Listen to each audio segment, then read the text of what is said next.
네, 안녕하세요. 저는 자기계발 소설 머니백을 쓴 저자 조우성입니다. 저는 현재 정부산하 공기업에서 자산관리 업무를 담당하고 있습니다. 이전에는 한국해양대학교 회사대학을 졸업하고 4년간 항해사로 근무한 경험이 있고요. 특이하게도 앱 어플리케이션을 개발하는 IT 스타트업을 운영한 경험도 있습니다. 이번 회사 이전에는 2개의 해운회사에서 유가 또는 화물, 선박 등 거래를 담당하는 업무도 했었습니다. 이런 여러 가지 경험 그리고 강렬했던 경험들이 이 책을 집필하는 데 많은 원동력이 되었습니다. 네, 저는 이 머니백이라는 책을 자기계발서로 출간을 했고요. 사실 형식은 소설 형식입니다. 머니백은 제가 자기계발 경제경영 서적을 소설 형식으로 낸 이유가 있어서 말씀을 좀 드리고 싶습니다. 저도 자기계발서를 굉장히 사실 좋아합니다. 성공에 대한 관심, 그리고 부에 대한 관심, 그 다음에 삶의 가치, 이런 것들, 교훈, 이런 것들 가슴에 울리는 이런 부분을 찾고 싶어서 자기계발 서적을 닥치는 대로 읽었던 적도 있습니다. 그런데 항상 조금 아쉬움이 있었습니다. 항상 자기계발서는 다 아는 내용이라고 해야 될까요? 뻔한 내용, 식상한 내용이 좀 많았습니다. 그런 식상한 내용을 접할 때는 그 다음 날이면 제가 도루묵이 된 기분이라 할까요? 작심삼일 그 책을 읽을 때는 큰 감동이 느껴졌는데 제가 직접 경험하고 울림이 있는 경험을 한 적이 없다 보니까 다 읽고 나서는 그 다음날 되니까 모든 그런 결심들을 잊어버리게 됐었습니다. 제가 사실 생각을 해보면은 강렬했던 경험, 제가 직접 했던 경험, 이런 곳에서, 이런 스토리에서 영감을 얻거나 울림을 얻는 적이 굉장히 많았습니다.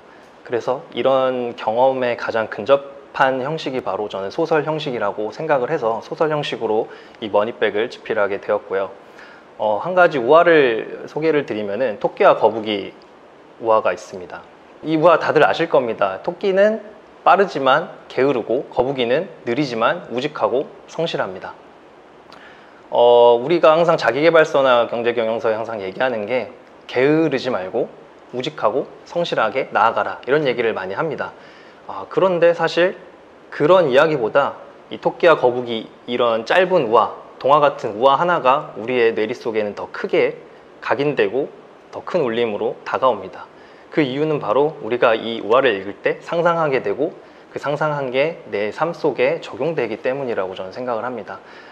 소설 형식의 장점이 바로 이런 상상력을 자극시켜서 좀 더 큰 울림을 주지 않나 저는 생각을 하고요.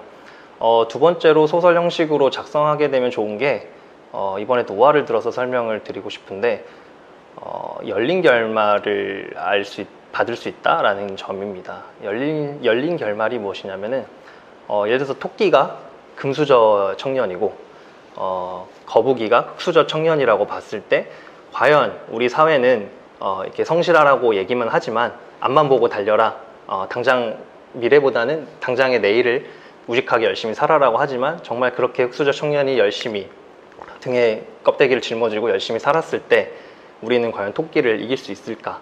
저는 현실에서는 굉장히 괴리감 있는 이야기라고 생각이 듭니다. 이렇게 독자는 같은 이야기를 가지고도 자신의 결말, 자기의 어떤 프레임에 맞춰서 자신의 결말을 내는 경향이 있습니다. 저는 이 책 머니백을 쓰면서도 한 가지 방식만 제시하고 싶진 않고요. 이 책을 읽고 다양하게 생각해 보시고 다양한 열린 결말로 자신의 삶에 적용시켰으면 좋겠다고 생각을 하고 있습니다. 네, 머니백 디자인이 약간 달러를 형상화해서 디자인한 책입니다. 이 책에 대해서 제가 설명을 좀 드리고 싶습니다. 이 책에서 가장 중요한 소재가 바로 머니백인데요. 머니백은 쉽게 말해서 돈자루, 돈 가방을 뜻하는 단어입니다. 일단은 소설의 배경을 좀 설명을 드려야 될 것 같습니다.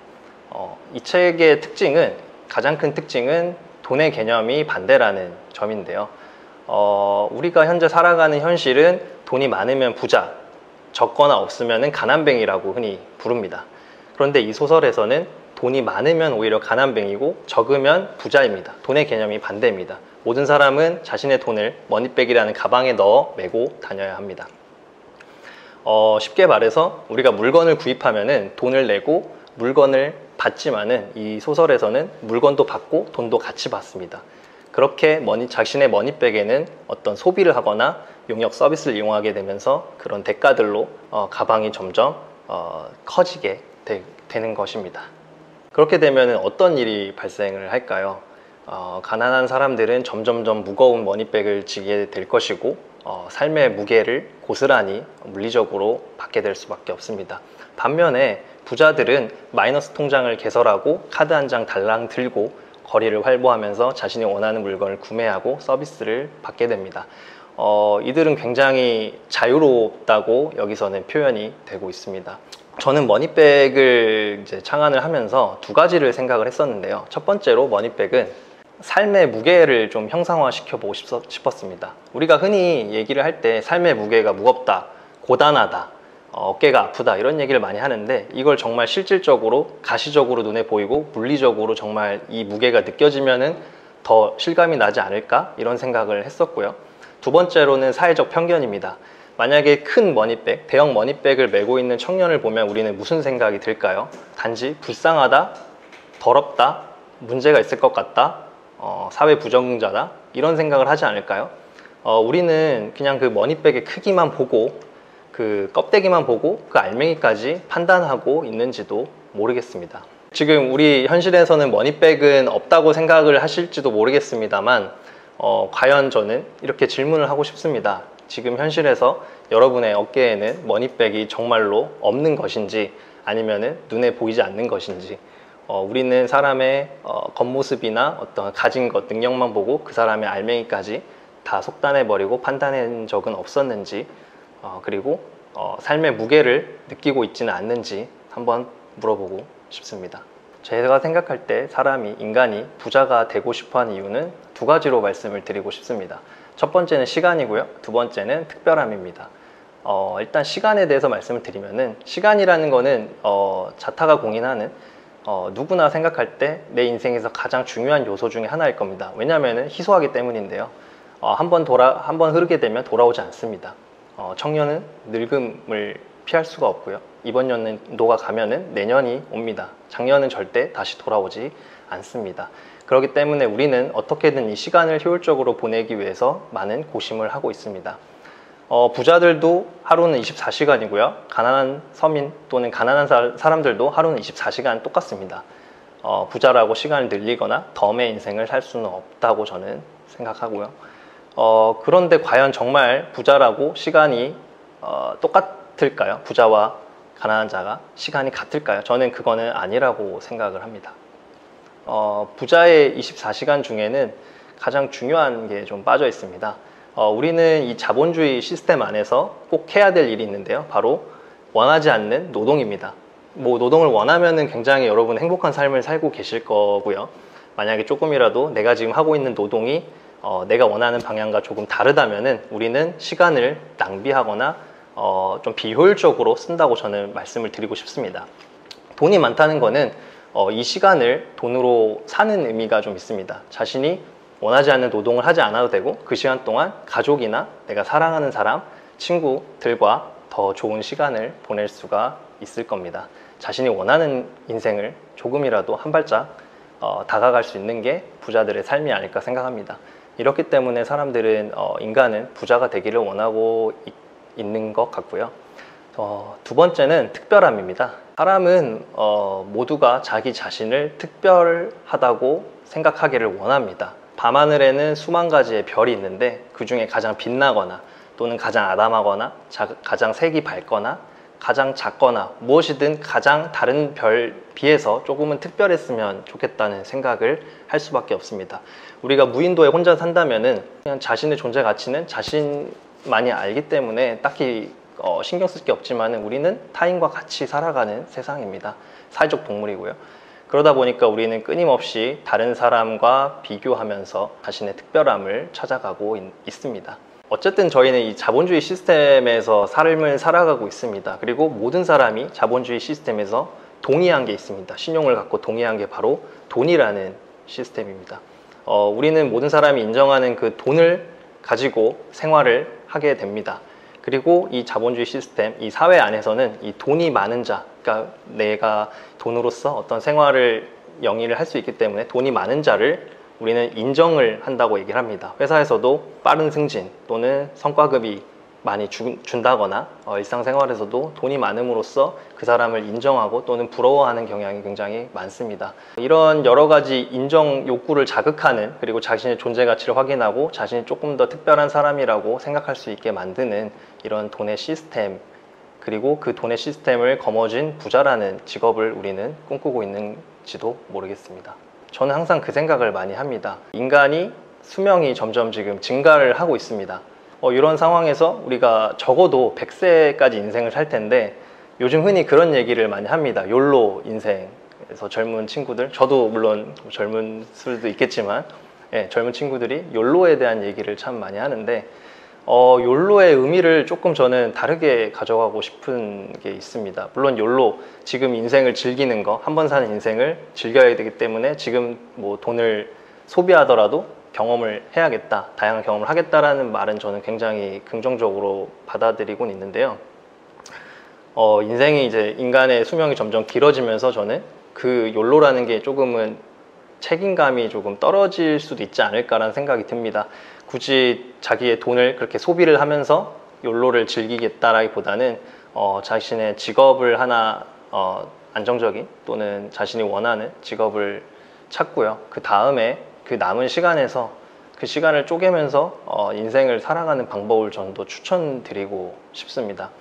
모든 사람은 행복해지기를 원하고 있습니다. 저 역시도 이 책을 집필하는 동안 약 4년 정도 시간 동안 어떻게 하면 행복하게 살 수 있을까만 고민을 했던 것 같습니다. 그러다 보니까 자연스럽게 머니백이 나온 거고요. 이 머니백이라는 책을 집필할 때 절대 돈의 개념을 바꿔서 한번 이런 재밌는 소설을 만들어 보겠다 해서 만든 건 절대 아니고요. 약 4년 정도 제가 이제 선박에서 승선 생활을 하면서 망망대해에서 할 게 너무 없으니까 이런저런 생각을 하게 되는데, 그때 좀 인생을 어떻게 하면 더 풍요롭게 살고 행복한 인생을 살 수 있을까? 그 방법을 좀 알고 싶다 하면서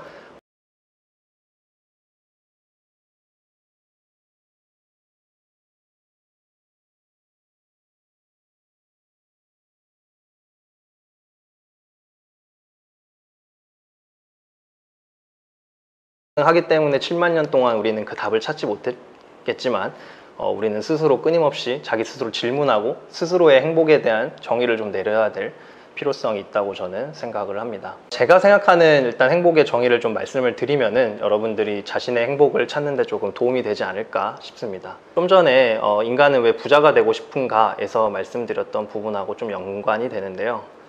사람은 자신을 특별한 존재, 특별해지고 싶다고 생각을 합니다. 자신이 인정받고 싶고 자신의 존재 가치가 두드러졌으면 좋겠고 특별하다고 느낄 때 인간은 행복합니다. 그런데 그 특별함을 우리는 현재 비교할 수 있는 것들로 비교하면서 특별함을 찾아가고 있어서 그게 저는 문제라고 생각을 합니다. 예를 들면은 돈을 많이 벌어서 내가 부자가 되면은 내가 좀 더 특별한 사람이 될 것 같고 남들로부터 인정도 받고 성공한 것 같으니까 행복할 거야 라고 생각을 하시겠지만, 막상 그 위치에 올라가면은 무지했던 게 보입니다. 위치에 올라가는 순간 나와 비슷한 레벨에 있는 사람들이 보이고요. 그 사람들을 보면서 나는 더 이상 특별한 사람이 아닐 거라는 의문을 하게 됩니다. 그러면 계속 그 사람은 위로만 올라갈 수가 밖에 없습니다. 우리가 흙바닥에서 잠을 자다가 침대에서 잠을 자면은 처음에는 행복감을 느낍니다. 내가 흙바닥에서 자다가 침대에서 잠을 자다니. 그런데 곧 깨닫게 되죠. 침대에서 자는 사람이 수천만 명이, 수백만 명이 옆에 있다는 사실을요. 결국은 우리가 모두가 행복해지는 방법은 특별해져야 되는데, 행복해지는 방법은 모두가 같은 침대에서 잠을 자면 안 된다라는 결론이 나와버립니다. 그래서 계층 구조가 만들어지고 상위 구조만 행복을 찾을 수밖에 없는 거고요. 물론 그들도 행복하진 않을 겁니다. 더 상위 구조를 바라보게 되면서 끊임없이 갈망하기 때문입니다. 또 다른 돈만의 예로는 아니고요. 예를 들어서 가령 이런 것들도 보이는 데서 비교를 하는 경우가 되겠습니다. 제 책 머니백에서 잠깐 소개를 드린 부분인데, 자신에게 이제 예쁘고 착한 이성 친구가 있습니다. 그런데 이제 어느 날 친한 친구의 이성 친구를 봤는데 나의 이성 친구보다 더 외모가 뛰어나고 능력이 출중합니다. 그럼 여러분들은 어떤 생각이 들까요? 막장 드라마를 한 편 찍는다 생각하고 만약에 이 친구의 이성 친구를 뺏어서 다시 제가 만나고 사귀었다고 생각을 하면은 과연 만족할 수 있을까요? 우리는 계속 보이는 부분, 외모적인 거나 능력적인 거나 돈이라든지 이런 물질적인 거, 이런 것들에서 계속 비교를 하다 보면은 그거에서 특별함을 느끼기는커녕 계속해서 더 높은 비교의 단계로 나아가는 시초일 수밖에 없고요. 그렇기 때문에 결론적으로 말씀을 드리면은 우리는 이런 보이는 것이 아니고 물질적인 게 아니고 비교할 수 없는 것에서 비교를 해야 합니다. 비교할 수 없는 부분에서 비교를 한다는 말이 무슨 말이냐면은, 가령 우리는 시간을 굉장히 중요하다, 시간은 금이다 라고 생각하면서 오히려 시간으로 올가매진 추억이나 어떤 자신만의 경험을 무시하는, 좀 낮게 평가하는 경향이 있는 것 같습니다. 아까의 예로 좀 돌아가 보면은 자신의 이성 친구가 친구의 이성 친구보다 외모적으로 좀 떨어지거나 능력이 좀 떨어진다고 생각하더라도 그 친구와 있던 그 추억, 그때 잡았던 온기 또는 뭐 했던 감사 말, 따뜻한 말 한마디, 이런 것들을 생각하면서 거기서 비교를 하고 가치를 찾게 되면은 저는 좀 더 행복한 인생이 될 거라고 생각합니다. 이런 것들은 남들이 감히 비교의 잣대를 들이대서 비교를 할 수 없기 때문에 우리는 행복을 더 느낄 수가 있습니다. 이렇게 저희는 비교할 수 없는 부분, 이런 추억이라든지 나 자신이 주체적으로 결정하고 도전하고 얻은 그런 소중한 경험들, 이런 것에서 난 남들보다 좀 더 특별한 인생을 살았다 라는 그런 생각을 계속 가지셔야지, 그럼 비교할 수 없는 부분을 비교하면서 특별함을 느끼고 존재 가치, 인정을 받고 나 자신이 나를 인정하고 자존감이 높아지고, 그럼으로써 저는 행복한 삶에 조금 더 다가갈 수 있다고 생각을 합니다. 제 책 이제 머니백에서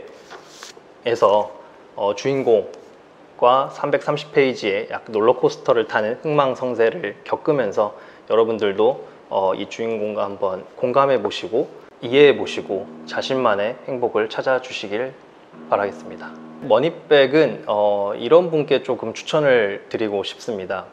먼저 첫 번째로 인생에서 부자가 좀 되고 싶고 성공해 보고 싶은 분께 저는 오히려 이 책을 권하고 싶습니다. 지금까지 제가 얘기를 드린 걸로는 이 책을 읽으면은 뭔가 돈을 많이 버는 게 꼭 다 행복한 게 아니다라는 결론이 있는 게 아니냐라고 말씀을 많이 하시는데, 저는 오히려 성공하고 싶고 부자가 되고 싶고 앞으로 더 나아가고 싶은 분이 그렇게 나아가면서 주머니에서 다 빠져나가 버린 거를 되돌아보는 계기로서 이 책을 좀 활용하시고 깨달음과 울림을 좀 받으셨으면 좋겠다고 저는 생각을 해서 그런 분께 권해드리고요. 두 번째로는 아직까지 행복에 대한 답을 찾고 계시고 어쨌든 자본주의 시스템에서 돈이라는 존재는 우리가 무시할 수도 없기 때문에 이 돈과 행복을 어떻게 하면 두 마리 토끼를 더 잘 잡을 수 있고 이용할 수 있는, 그런 활용할 수 있고 돈에 이용당하지 않고 자세가 궁금하신 분께 이 책을 추천드립니다. 감사합니다.